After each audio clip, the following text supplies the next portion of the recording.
બનાસકાંઠાના દિયોદરમાં પહેલા સમૂહ લગ્ન યોજાયા। શ્રી પ્રજાપતિ કેળવણી મંડળ દિયોદર સમૂહ લગ્નમાં તે નવદંપતીએ પ્રભુતામાં પગલાં પાડ્યા। દાન્યદા પ્રજાપતિ સમાજનો પહેલો સમૂહ લગ્ન સમારોહ દિયોદર ખાતે યોજાયો હતો, જેમાં સમાજના તે નવદંપતીઓ સમૂહ લગ્નમાં જોડાઈ પ્રભુતામાં પગલાં પાડ્યા હતા।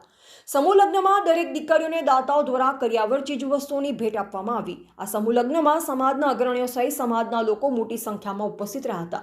શ્રી પ્રજાપતિ કેળવણી મંડળ દ્વારા મોંઘવારીના સમયને લઈ સમાજમાં લગ્ન પ્રસંગમાં થતા મોટા ખર્ચાને પહોંચી ન વળવા સમાજ દ્વારા સમૂહ લગ્નનું આયોજન કરવામાં આવ્યું, જેમાં આજે દિયોદરવાડી ખાતે શ્રી પ્રજાપતિ કેળવણી મંડળ દિયોદર સમૂહ લગ્ન સમિતિ દ્વારા પહેલા સમૂહ લગ્નનું આયોજન કરવામાં આવ્યું। આ સમૂહ લગ્નમાં સમાજના ભામાશાઓ દ્વારા દાનની સરવાણી કરી સમાજને મદદરૂપ બન્યા।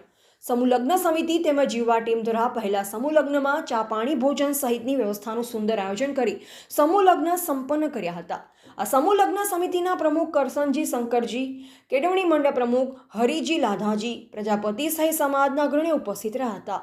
Bureau report Ramesh Rana, India live Gujarat, Deodar.